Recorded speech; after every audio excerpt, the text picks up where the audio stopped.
Assalamualaikum warahmatullahi wabarakatuh. Perkenalkan, nama saya Surya Hadini dengan NIM 2455 2011 357 dari kelas TIF RP 24 dan saya Nopeli Fajira Selani, NIM saya 2455 2011 335 dari kelas TIF RP 24E. Dan di sini kami berdua akan membuat algoritma searching dan sorting dengan menggunakan bubble sort dan linear sort gitu. Ini saya langsung buat saja.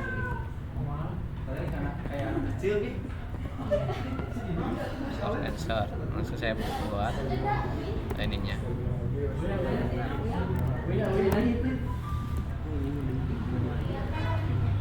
Klik static main. Oh iya. Nah, ini sudah. Di sini saya akan definisikan dulu scannernya. Scanner. Jadi scanner ini berfungsi untuk mengambil inputan dari user gitu, agar si user bisa memasukkan nilai atau inputan ke dalam scannernya, ke dalam program itu menggunakan scanner. Nah, cara menggunakan scanner itu seperti ini. Ini untuk mendefinisikan scanner. Nah, ini scannernya sudah didefinisikan. Sekarang saya membuat promnya. Saya akan buat promnya. Data array. Nah, ini saya masukkan deskripsinya dipisah. Karena nanti untuk memasukkan data arraynya itu saya akan pisahkan gitu. Nanti dipisah menggunakan spasi.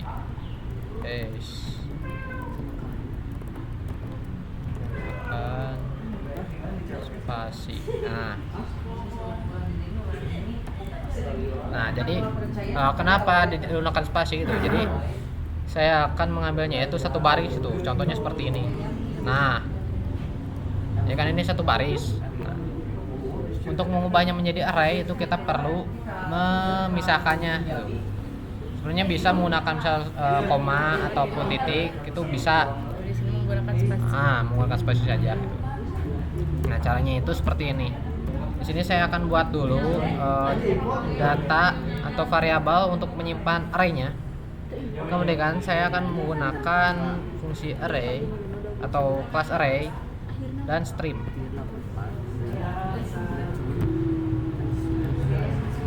Next line split saya bereskan dulu. Jadi fungsi array stream ini itu untuk menyimpan array sementara gitu. Kan arraynya itu asalnya ini tuh string. Karena ininya integer itu, kita perlu mengubahnya menjadi integer. Yang awalnya string menjadi integer itu. Nah, jadi dalam stream ini itu masukkan scannernya next line. Jadi next line ini itu mengambil inputan satu baris itu. Satu baris inputan coba seperti ini. Nah, ini kan satu baris. Nah, ini nanti akan diambil. Kemudian nanti akan di-split atau dipisahkan dengan spasi. Ini kan ada spasi. Nah, nanti ini akan dipisahkan dengan spasinya itu. Nanti untuk outputnya saya akan tampilkan. Nah, kemudian karena tadi arraynya ini itu berupa string, untuk mengubahnya menjadi integer ini itu menggunakan map to int. Nah, masukkan integer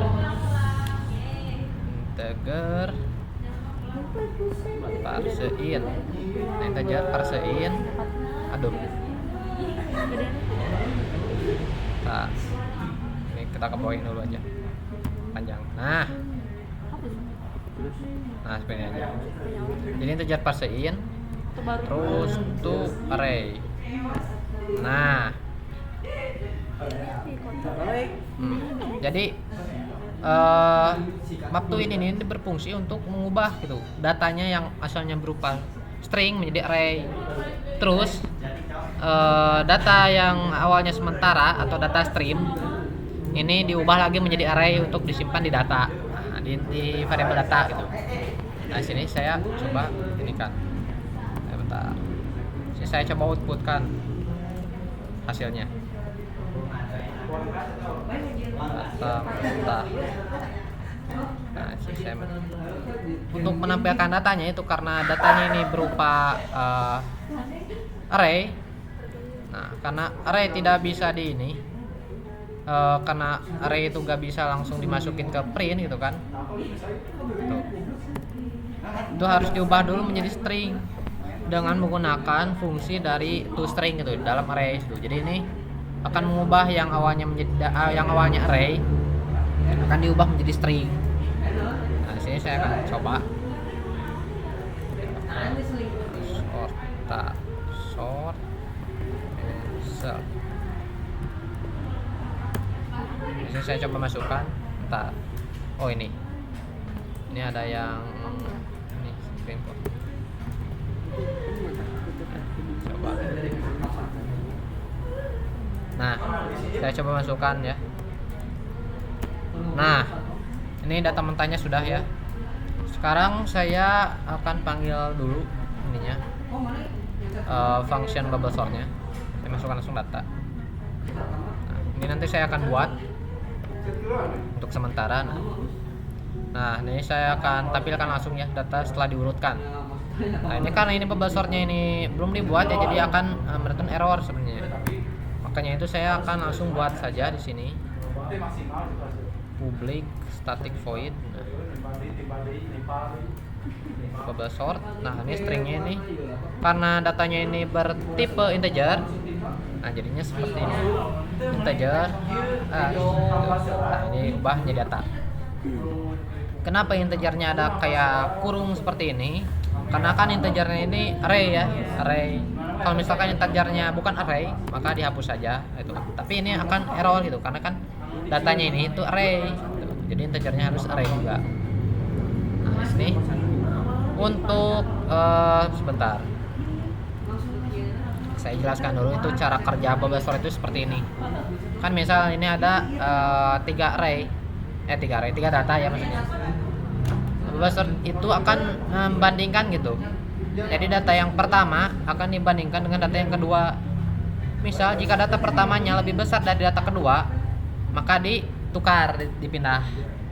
Kalau misalkan data pertamanya lebih kecil dari data kedua, maka di skip saja gitu.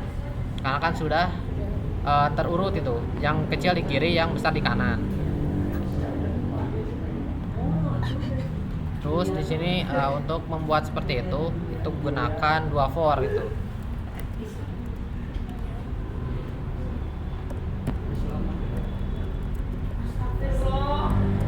Di sini data length, jadi bentar saya ini dulu. Nah, jadi data length ini itu fungsi length ini itu untuk menghitung ada berapa banyak jumlah data di dalam array-nya itu. Kan ini misal ada 3. Maka nanti kalau misalkan ini di out data.length ini nanti akan ngereturn 3 gitu, sebanyak jumlah datanya. Gitu. Nah, di sini for pertama ini untuk ngelooping sebanyak data ini. Lalu di dalam for-nya ini tuh buat lagi for gitu.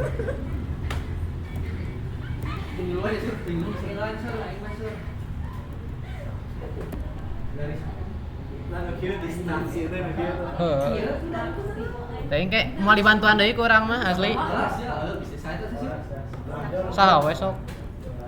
Nah, saya ketik deui.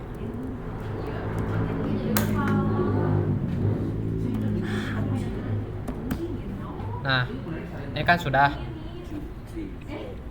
Jadi sebentar saya coba tulis dulu baru saya jelaskan ya. Iya. Saya tulis dulu ini. Jadi baru saya jelaskan.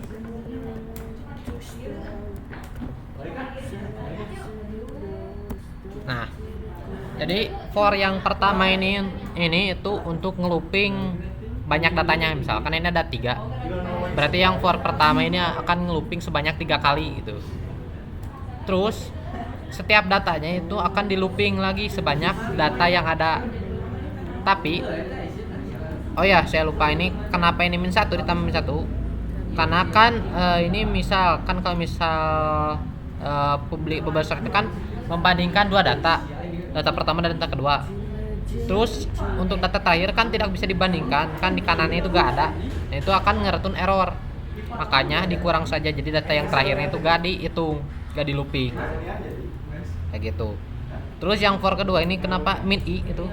Jadi min i ini itu berfungsi untuk jika datanya yang di akhir misal i-nya ini ada 2. Berarti kan kalau misal i-nya ada 2, dua data yang di akhir ini kan sudah diurut ya, sudah terurut gitu, sudah istilahnya sudah di sorting gitu, tidak perlu di sorting lagi gitu. Jadi untuk menghemat waktu dan performa juga. Nah, terus yang if juga ini untuk mengecek jika data yang pertama lebih besar dari data yang kedua. Nah, maka ini nanti fungsi utamanya di sini. Maka ditukar gitu. Jika data pertamanya lebih kecil dari data kedua, maka di skip saja. Nah, di sini saya langsung saja lanjut. Di sini saya buat data temporary atau tipe data temporary untuk menyimpan data pertama. Nah, jadi data pertama ini disimpan di temporary. Kenapa? Karena data pertama ini, array data pertama ini akan kita timpa dengan data dari array kedua gitu. Nah, bukan array kedua ya sebenarnya. Nah, jadi nilai pertama ini jika lebih besar, maka nilai pertama ini akan ditimpa dengan nilai yang kedua. Contohnya seperti ini. Misalkan ini 333435. Misal data yang misal seperti ini. Misalkan ini data pertamanya ini lebih besar dari nilai kedua, maka yang pertamanya ini tuh ditimpa dengan data yang kedua, nilai kedua. Nah, seperti ini jadi 44, jadi dua-duanya itu bernilai sama.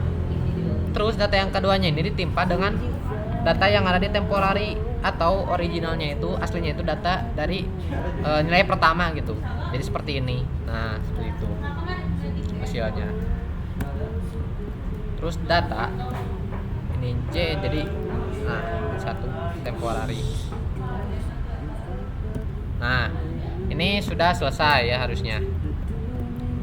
Jadi data pertama disimpan ke dalam variabel temporary. Terus data pertama ditimpa dengan data kedua. Terus data kedua ditimpa dengan data temporary itu, atau data pertama yang ada di dalam temporary. Sekarang kita coba ya, bentar. Ini harusnya di dulu. Biar tidak ngeganggu. Ini kita coba ya. Masukkan data random. Nah, ini sudah ya data mentah setelah diurutkan. Nah, ini sudah selesai. Oke, di sini saya akan buat komen dulu. Untuk mencari data dengan linear search. Jadi sekarang itu mencarinya itu kan ini sortingnya sudah, sekarang mencarinya.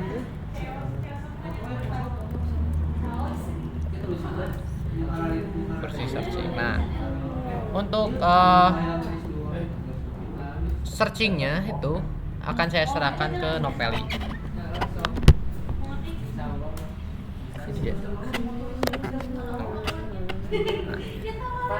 Di sini saya akan mencari data dengan linear search ya. Pertama-tama di sini saya akan sistem outprint dulu ini.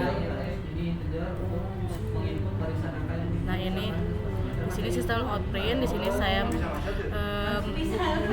bikin form, masukkan data yang ingin dicari, bebas aja formnya apa, tapi ini contohnya ini. Lalu di sini di bawah form saya akan di sini membuat sistem outprint lagi ya. Oh, langsung saja ini buat saja variabel. Langsung buat variabel aja. Variabel berarti variabel jadi in. outnya di akhir saja. Oke, variabel in variabel query ya. Variabel query. Di sini saya menggunakan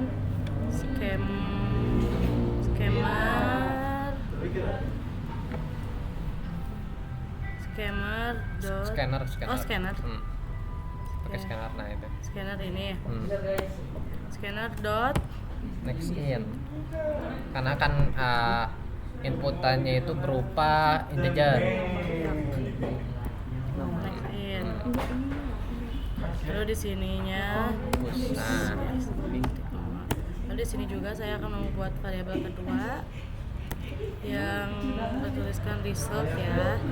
Berdasarkan result. Fungsi query ini untuk mencari menyimpan data yang dicari, lalu mencari dan menyimpan data, lalu untuk yang result ini untuk hasil. ya hasil dari menyimpan data yang hasil tadi dicari. Di sini menggunakan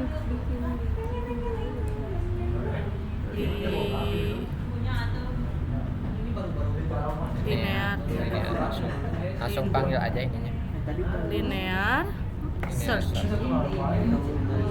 Nah, ini linear search. Lalu di sini saya akan memasukkan data dan query ya. Oke. Lalu di sini sudah. Saya di sini akan titik koma. Oh iya, titik koma.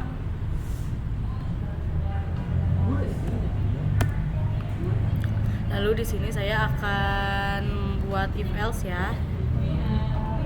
Oh, untuk outputnya. Ya, untuk outputnya membuat.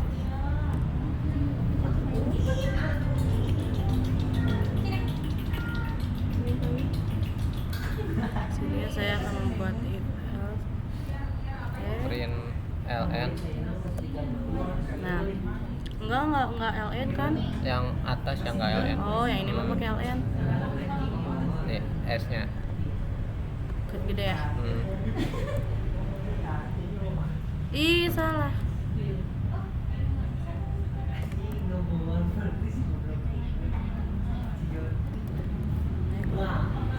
Ini. Lalu di sini Di dalamnya langsung. di dalamnya if result if jika sama dengan jika negatif min 1, jika min 1 maka akan data tidak ada, dan else maka data ada di dalam result ya.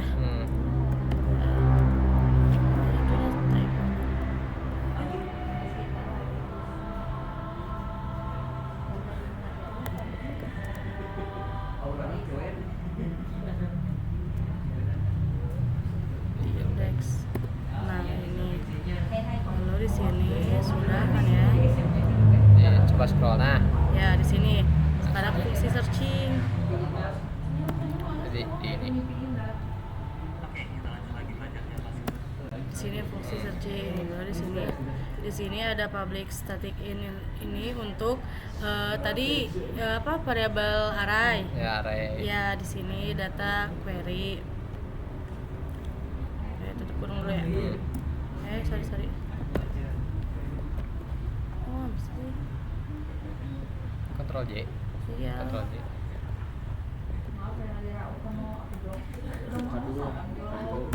Nah, lalu di sini juga saya akan membuat for ya. For ini. Di sini for in 10. Iya, 10. 10. Ya udah ini kan. Ini yang 10 itu banyak data length. Bukan banyak data dot length. Data dot Length. Ya. Nah, looping sebanyak data. Ya, ini apa? If ya itu. If If data query, lalu di bawah if data ini nge-return. ya return index ya. Iya, nge-return index. Dan jika tidak ada, maka di sini return di ini di kelewat. Oke, di sini. Oh, di sini return, benar kan ya? Return negatif situ. Ya, di sini kita bisa Tuh, cek ini double n ini salah. Tutup kurung aja. Tutup kurung titik koma.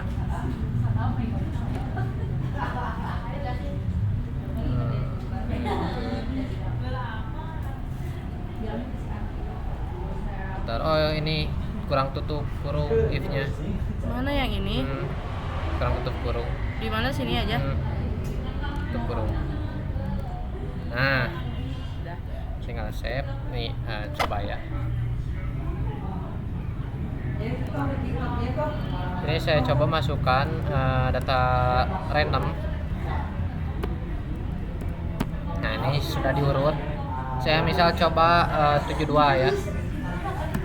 Nah, ini sudah berhasil ya, sudah bisa. Saya coba yang kalau misal datanya gak ketemu. Misal datanya berapa? 70.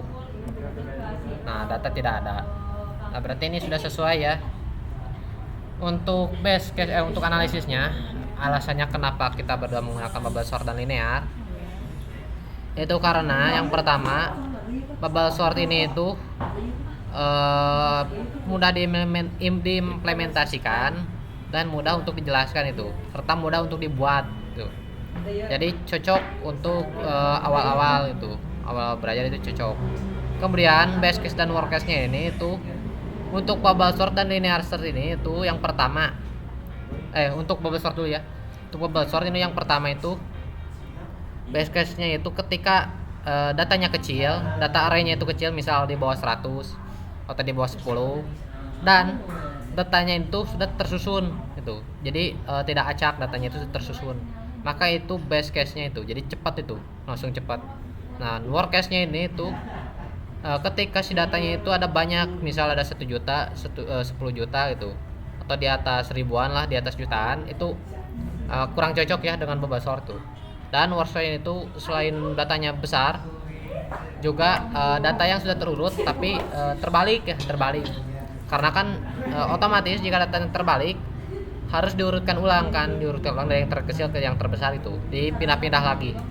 Dan itu akan memakan waktu dan juga performanya itu. Untuk linear itu sama ya. Yang pertama itu datanya kecil, itu data kecil berarti cepat dicari. Kalau datanya besar itu lebih agak lama ya. Dan base case-nya itu ketika data yang mau dicari itu ada di index pertama. Contoh, ini kan ada misal ada 4 data. Nah, misal saya mau cari yang 23, kan itu ada yang pertama. Nah, ini itu kan langsung ketemu ya. Ketika dicari langsung ketemu, ada di index pertama. Nah, itu termasuk base case-nya dari linear search gitu. Kemudian worst case-nya itu ketika datanya besar dan nilai yang mau dicarinya itu ada di akhir gitu. Otomatis kan harus dicek dulu satu persatu sampai akhir, dan di paling akhir itu baru ketemu datanya. Nah, itu worst case-nya. Mungkinnya itu kan tadi sudah untuk pembuatannya. Untuk penjelasan analisisnya itu dan alasannya itu sudah dijelaskan ya. Mungkin cukupkan saja. Mohon maaf apabila ada salah dalam perkataan ataupun tindakan yang kurang berkenan dari kita berdua. Tuh, dan juga dari situasi ya. Mungkin cukup saja segitu. Saya harap video ini atau codingan ini atau analisis ini bisa menjadi pembelajaran untuk kita semua. Saya cukupkan. Saya Surya dan Saya Nopay Fajira. pamit undur diri. Wassalamualaikum warahmatullahi wabarakatuh.